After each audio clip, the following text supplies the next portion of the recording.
Fala, meus amigos, minhas amigas ligadas aqui no Dois Toques, a casa do futebol. Primeiro, desejar aí um excelente domingo para vocês. Dizer que ontem, sábado, por questões pessoais, não conseguimos postar para vocês ontem conteúdo, né? Estava em viagem, agora cheguei ao destino, né? Então, voltando aqui a trocar uma ideia com vocês, conversar com vocês, para a gente falar mais uma vez na contramão, né, de grande parte da imprensa brasileira.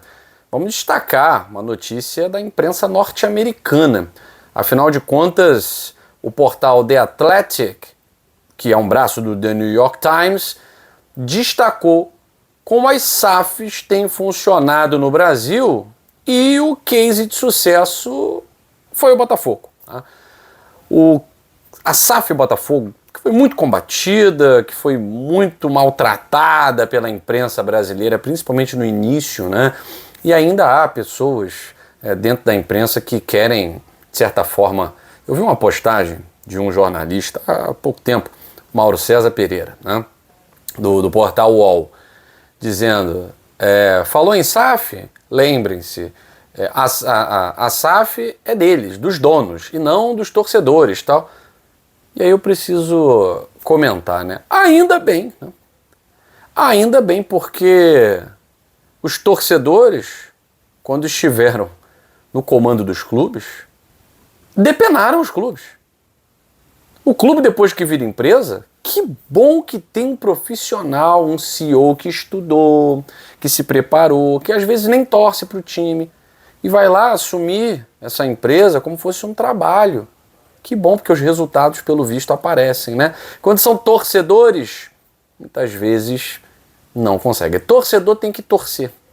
Torcedor tem que participar, é o patrimônio do clube, mas tem que torcer. Quem tem que gerir, quem tem que administrar no futebol de hoje, tô falando do futebol de hoje, né? Não é torcedor, não. Então, Mauro César Pereira, o senhor está muito enganado em relação a muita coisa. Ou não sabe nada, ou finge que não sabe, né? Para dar aquela engajada. E aí o New York Times, através do portal The Athletic, destacou a temporada do Botafogo de 2024, apontando a SAF, comandada pelo grupo Eagle Football, de John Textor, como um chamariz para novos investidores no futebol nacional, né? E na reportagem do The Athletic, eles fazem um panorama geral do que são e do que estão sendo as SAFs no Brasil, né? Desde a aprovação em 2021 da legislação. E destacou até de forma positiva, né, o cenário interessante para que novos investidores estrangeiros apareçam, muito por conta da questão econômica.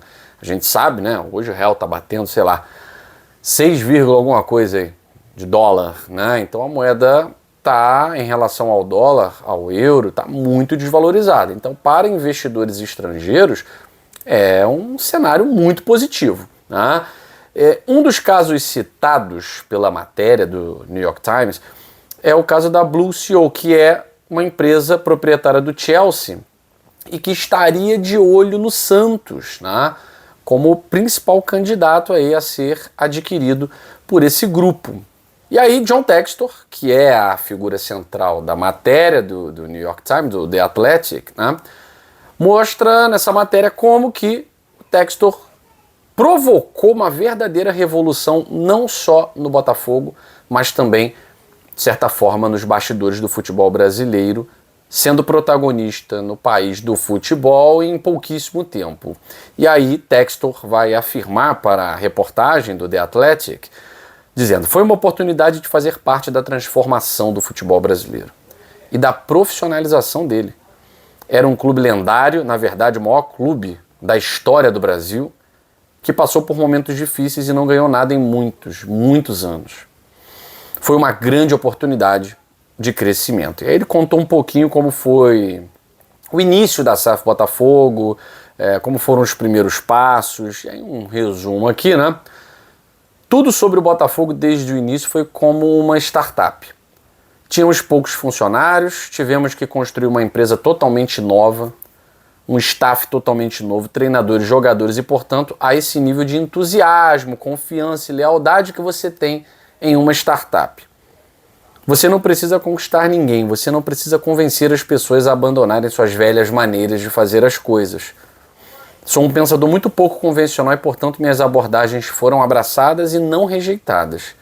É muito diferente começar um clube do que comprar um clube e tentar transformá-lo. Aí a matéria também trouxe uma declaração do Bruno de Ancona, que é sócio-diretor da Tricorp, né, que é a empresa que controla o Curitiba, traçando ali a diferença, né? O de Ancona diz: a estratégia do Textor é diferente da nossa, mas é um resultado encorajador.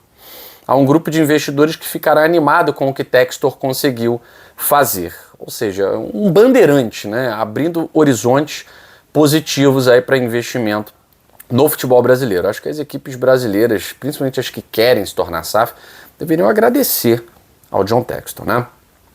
E o New York Times afirma que, depois da temporada surpreendente que o Botafogo teve, Textor é visto por muitos no Brasil como um símbolo de tudo que pode dar certo quando um investidor de fora entra.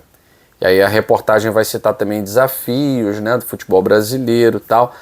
E aí fecha com uma frase do John Textor, né, onde ele fala assim, dirigindo-se a empresários também, né? Eu diria para pular, a água está boa. Venham se juntar a nós. Isso mudará sua vida e mudará seu negócio. Basta vir ao Brasil e você verá. É claro que nessa declaração do Textor não só tem um recado, um aconselhamento de coach. Né? Não é só isso. Na verdade, tem também interesses políticos por trás, né, de que o número de SAFs no Brasil aumente. Porque com maioria na Série A, por exemplo, esse ano de 2024, 40% dos clubes que disputaram a Série A eram sociedades anônimas do futebol. Quando esse número se transformar em 50%, 55%, 60%, aí as SAFs talvez tenham muito mais voz ativa do que tem nesse momento, porque aí você está falando da maioria, né? Então é claro que não significa que um clube sendo SAF vai ser seu parceiro, mas os interesses de um acionista majoritário, de um dono de um clube, se aproximam muito mais de colegas, que também são dirigentes de SAF, do que de amadores, presidentes de clubes que, sem qualquer noção de gestão, querem trilhar caminhos no Brasil totalmente diferentes daqueles traçados por uma empresa, né? Então essa matéria do The Athletic, do The New York Times, ela é encorajadora, principalmente se o Santos, outro grande clube mundial, se tornar uma SAF.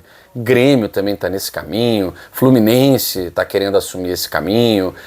Só aí você já teria mais de 50% de SAFs disputando a Série A. E para John Textor, que realmente fez uma revolução no futebol brasileiro, é importante também fazer uma revolução nos bastidores do futebol brasileiro, tá certo? Falando de futebol, já que a gente está falando de John Textor, Botafogo, Luiz Castro. Para muitos, Luiz Castro já estava certo no Atlético Mineiro, mas quando se fala em Luiz Castro, o doce é muito grande, né? Haja paciência para lidar com o doce do Luiz Castro. De tanto doce, me parece que a relação lá, o negócio entre Galo e Luiz Castro azedou. Não sei se definitivamente, mas ao que parece não há mais avanço nas negociações e o Atlético Mineiro já considera Pedro Caixinha, né? Pedro Caixinha, que estava aí sondado por Grêmio, Vasco, mas aí o Caixinha também pensou, né? Pô, Grêmio vai disputar nada, Vasco, uma dificuldade enorme para qualificar o elenco, era melhor ter ficado no Bragantino, né? Então o Caixinha acabou não aceitando, nem ouviu a proposta do Vasco, acabou não fechando com o Grêmio. O Jorge Nicola, né, disse que ele não fechou com o Grêmio, mas não ficou triste porque não fechou, porque ele sabe que é a bola da vez no Botafogo. Não sei se é a bola da vez no Botafogo, né? Não acredito muito nisso. Porém, o Galo, Atlético Mineiro, já começa tratativa para ter Pedro Caixinha como seu treinador na temporada 2025. Então o Galo saiu do Milito, sonhou com o Luiz Castro, está sondando Caixinha, daqui a pouco está fechando mesmo com Levir Coupe, João Santana, enfim, não está fácil não, brincadeiras à parte, gosto muito do Levi, principalmente do Joel. Mas quem muito escolhe também, acho que o Galo tem que pensar no projeto 2025. Não está na Libertadores, não vai disputar o Super Mundial como o Galo acreditou que disputaria, Então, acho que tem que focar numa reconstrução. O Atlético Mineiro precisa remontar esse elenco. Esse elenco poderia ter vivido grandes alegrias em 2024, mas a realidade, na hora de você olhar, é que não viveu. Passou longe disso. Chegou a 2 finais. Perdeu para o Flamengo assim, de forma muito cristalina. Em nenhum momento o Galo esteve perto de levar a Copa do Brasil. E para o Botafogo, com um jogador a menos, o Atlético Mineiro também passou longe de conquistar a Libertadores, né? E a grande verdade é que se livrou do rebaixamento na última rodada. Então acho que tem que reconstruir. A geração que foi campeã de tudo em 2021, que ganhou o Brasileiro, Copa do Brasil, parabéns!